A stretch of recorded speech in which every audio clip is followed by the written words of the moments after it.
অবশেষে দুটো দিন পরে তোমাদের সাথে বড় ভিডিও শেয়ার করছি। আসলে কি বলতো, ওই যে এমন কিছু কিছু সময় আসে যেই সময়গুলোতে কিন্তু কোনো কিছু কুল কিনারা খুঁজে পাওয়া যায় না। আর সেই জন্যই তো তোমাদের সাথে দুটো দিন ধরে বড় ভিডিও শেয়ার করতে পারিনি। তবে তোমরা সবাই তো জানো আমি কিসের জন্য ব্লগ ভিডিও শেয়ার করতে পারিনি। তো ঠিক আছে, আজ থেকে কিন্তু বড় ভিডিও তোমাদের জন্যই শুধুমাত্র। তো দেখো, সকাল সকাল তো কাজ শুরু করে দিয়েছি। আর সকালবেলাতে সেদ্ধটা বসলাম, মানে আলু সেদ্ধ বসিয়েছি পান্তা ভাত খাওয়ার জন্যে।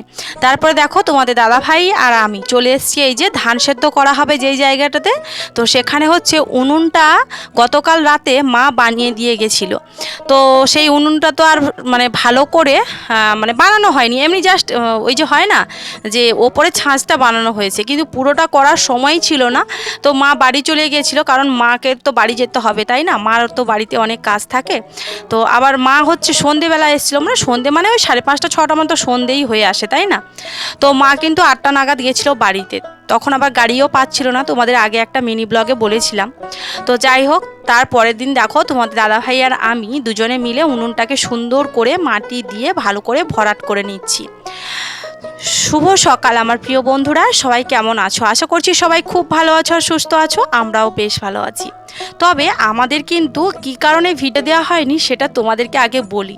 তোমরা তো জানো আমাদের ওষুধ ছিল, তো ওই নখ চুল মানে খেউড়ি ছিল, তারপরে শ্রাদ্ধ বাড়ি ছিল, তারপরে কিন্তু কাজ বাড়ি মানে লোকজন খাওয়া দাওয়া করছিল। সেই জন্যই তোমাদের সাথে বড় ভিডিও শেয়ার করতে পারিনি। আসলে কি বলো তো, বাড়ির কাছাকাছি বা বাড়ির মানে মধ্যে যদি হতো তাহলে কিন্তু মানে ভিডিওটা একটু হলেও দিতে পারতাম, কিন্তু ওই যে অনেক দূর রাস্তা, মানে ওই আধা ঘন্টা মতো ওখানে যেতে লাগে। তো সকাল সকাল সমস্ত কাজবাজ গুছিয়ে তারপরে ওখানে দৌড়ঝাঁপ করে যাওয়া, আবার ওখান থেকে বাড়িতে ফিরে আসা, মানে সেই জন্যে না সময় হয়ে উঠছিল না। যাই হোক, চলো আজ থেকে আবার ব্লগ দেওয়া শুরু করছি। তোমরা সবাই পাশে থেকো, সাথে থেকো, আর ব্লগটা কন্টিনিউ করতে থাকো। আশা করছি আজকে ব্লগটা তোমাদের ভালো লাগবে। এদিকে দেখো উনুনটা প্রায় শেষের দিকে, দেখো কত সুন্দর করে মাটি লেপা মোছা করতে দেখতে খুব সুন্দর লাগছে তাই না।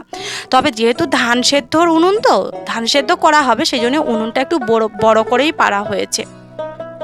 এবারে খড় জাল দিয়ে ধান সেদ্ধ করা হবে, যদি উনুনটা না বড় করা হয় তাহলে কিন্তু ওই যে ধোঁয়া তো হতেই থাকবে আর উনুনটা ভালো জ্বলবে না, সেই জন্যই বড় করে উনুনটা পাড়া হয়েছে। আর হাঁড়িগুলো যেহেতু বড় বড় হবে ধান সেদ্ধর হাঁড়িগুলো, সেই জন্য সেই হাঁড়ির মাপেই কিন্তু উনুনটা বানানো হয়েছে। কি জানি তোমরা অনেকেই রয়েছো যারা আমাকে খুব ভালোবাসো আর ভালো ভালো কমেন্টও করো। তোমাদের দেখলাম তোমরা অনেকেই কিন্তু শর্টস ভিডিওতে কমেন্টই করো না। আসলে তোমরা আমার বড় ভিডিওগুলোই ভালোবাসো, সেই জন্য শর্ট ভিডিও হয়তো তোমরা লাইক করো কিন্তু কমেন্ট করো না। এই কয়েকদিন লক্ষ্য করে দেখলাম, মানে আজ থেকে 2-3 দিন ধরে লক্ষ্য করে দেখছি তোমরা শর্ট ভিডিওতে একেবারেই কমেন্ট করো না। ঠিক হোক, তোমার সবার তো সব জিনিসটা ভালো লাগবে সেটার কোনো মানে নেই তাই না।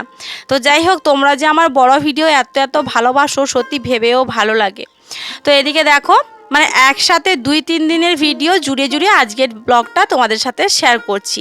ওই যে উনুনটা পাড়া হয়ে গেছিলো, তারপরে কিন্তু আমরা চলে গেছিলাম হচ্ছে ওখানে, মানে আমাদের গিয়াতি বাড়িতে খেউড়ি কর্ম ছিল, ওখানেই গিয়েছিলাম। তো এই যে জামা কাপড় সব যে ওখানে গিয়ে স্নান টান করতে হয়েছে নখ চুল কেটে, তো তারপরে জামা কাপড় ভেজা ছিল ওগুলো ঘরে ঘরে নিয়ে এসে এই যে বিকেলবেলা কাচাকুচি করে এখন এই যে রোদ্দুরে মিলে দিচ্ছি। এখন ওই বাজে ওই 4:30 5টা মতো বাজে। তোমাদের দাদা ভাইয়ের কয়েকটা জামা প্যান্ট, মামা মেয়ের, আমার, মানে আমরা সকলেই তো ওখানে স্নান টান করেছি নখ চুল দিয়ে, তো সেই জন্য এই ভেজা জামা কাপড়গুলো আবার সার্ফ জলে দিয়ে কাচা ধোয়া করে এই যে মেলে দিচ্ছি। আর তোমাদের দাদা ভাই আর মামাংসনা একটু রেস্ট নিচ্ছে, কারণ এই যে সকাল সকাল ঘুম থেকে উঠে একে হচ্ছে ধান সেদ্ধর সমস্ত ঝামালি, আর তার উপরে হচ্ছে খাওয়া দাওয়া করে আবার ওদিকে দৌড়ঝাঁপ করে যাওয়া। আসলে কি বলতো, এই যে দুটো দিন যে আমি ভিডিও শেয়ার করতে পারিনি তোমাদের সাথে, ভীষণ মন খারাপ করছিল। বিশেষ করে তোমাদের যে এত সুন্দর সুন্দর কমেন্টগুলো করো তোমরা, সেইগুলোকে আমি ভীষণ মিস করছিলাম। জানি না তোমরা আমাকে ঠিক কতটা ভালোবাসো, তবে তোমাদের কমেন্ট দেখে মনে হয় তো আমাকে খুবই ভালোবাসো, আর আমিও তোমাদের ভীষণ ভীষণ ভালোবাসি। আর সেই জন্যে 2 থেকে 3 দিন ধরে তোমাদের কমেন্টগুলোকে ভীষণ ভীষণ মিস করছিলাম। আশা করছি এই ব্লগে তোমরা সবাই খুব মিষ্টি মিষ্টি কমেন্ট করবে। আচ্ছা দেখো, এই যে একটা নাইটি পরেছি তোমরা কি দেখতে পাচ্ছ, এই নাইটিটাও তোমাদের দাদা ভাই ওখান থেকে এনেছে, মানে যেখানে কাজে গেছিল। তো এই নাইটিটার কালারটা সামনে থেকে দেখলে এতটা ভালো লাগে না, তবে ক্যামেরাতে কিন্তু খুব একটা খারাপ আসছে না তাই না। তো যাই হোক, বরমশাই ভালোবেসে এনে দিয়েছে বলে কথা, এটা তো আর ফেলে দেওয়া যায় না। আর বরমশাই কেন, শুধু মানে ভালোবাসে যারা যারা ভালোবেসে কোনো কিছু খুব সাধারণ জিনিসও যদি গিফট করে সেটাকে ভালোবেসে মাথায় তুলে রাখা উচিত, তাই না? কারণ কি বলতো, সবাই কিন্তু ভালোবাসার মর্ম বোঝে না, আর ভালোবেসে সবাই কিন্তু সব কিছু কাউকে দিতে পারে না। তো যাই হোক, দেখলে তোমরা বিকেলবেলাতে জল টল ভরে এখন এই যে সন্ধেবেলা একটু সেদ্ধ ভাত বসিয়েছি। সেদ্ধ ভাত বলতে ওই যে টমেটো আর আলু সেদ্ধ বসিয়েছি। তো এটা হচ্ছে তার পরের দিন, মানে নেক্সট দিনের ব্লগ, যেদিন আমরা শ্রাদ্ধ বাড়িতে গেছিলাম। শ্রাদ্ধ বাড়ি থেকে ফিরে আসার পথে দেখো এই যে আমার মামা দাদু আজকে 2 দিন ধরে হসপিটালে ভর্তি রয়েছে। মানুষটার শরীরে এতটা রোগ বাসা বেঁধেছে কি বলবো তোমাদের, মানে মাসে হয়তো 3 থেকে 4 বার দাদুভাইকে হসপিটালে ভর্তি করতে হয়। আর এই যে দেখছো চ্যানেল লাগাচ্ছে যেই মানুষটা, উনি হচ্ছেন আমার মামা।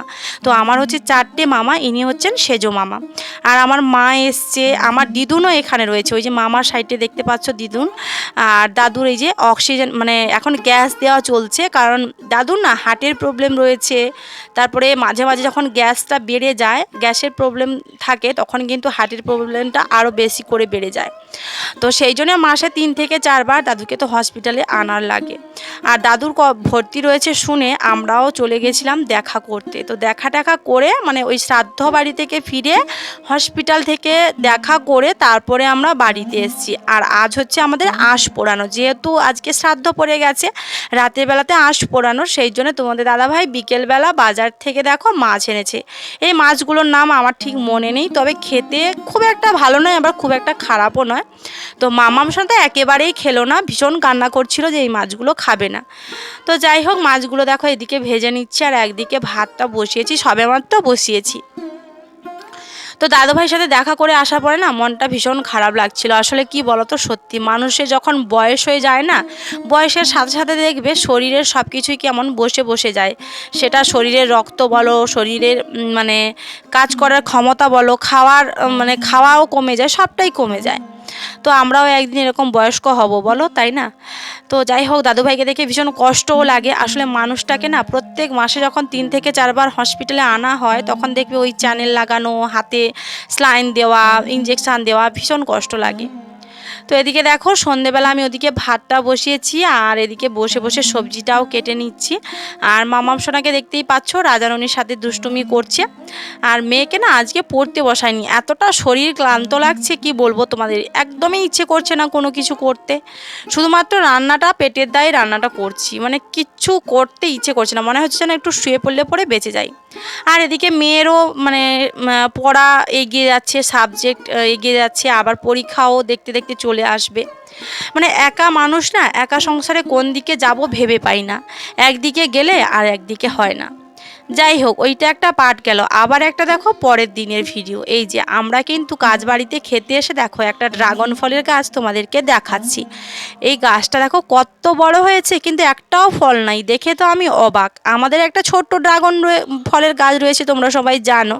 তোমাদের দাদাভাই বলছে দেখো এত বড় ড্রাগন ফলের গাছ হয়েছে, একটাও ড্রাগন হয়নি। তো আমাদের কবে হবে সেটাই চিন্তার ব্যাপার।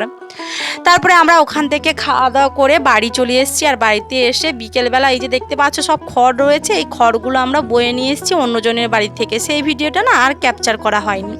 তোমাদের দাদাভাই আর আমি দুজনে নিয়ে এসেছি, মামামও গেছিলো আমাদের সাথে। তো তারপরে দেখো সন্ধেবেলা ধান সিদ্ধ বসিয়েছি, ধান সেদ্ধ নয়, ধানটা ভাপাচ্ছি আজকে। তো নেক্সট দিন হচ্ছে সেদ্ধ করব। তো অবশ্যই আস্তে আস্তে তোমরা পুরো ব্লগে তোমাদের সাথে শেয়ার করব, ধান সিদ্ধ ধান শুকনো সবটাই শেয়ার করব। তোমরা সবাই প্লিজ আমার পাশে থেকো, সাথে থেকো, আর ভালোবাসা দিও। ভিডিওটা ভালো লাগলে অবশ্যই ভিডিওতে একটা লাইক করো, কমেন্ট করো, আর একটা মিষ্টি করে কমেন্ট করো, আর চ্যানেলটা সাবস্ক্রাইব করে আমাদের পাশে থেকো। তো চলো আজকে ব্লগটা এখানেই শেষ করছি। সবাই ভালো থেকো, সুস্থ থেকো, গুড নাইট, টাটা।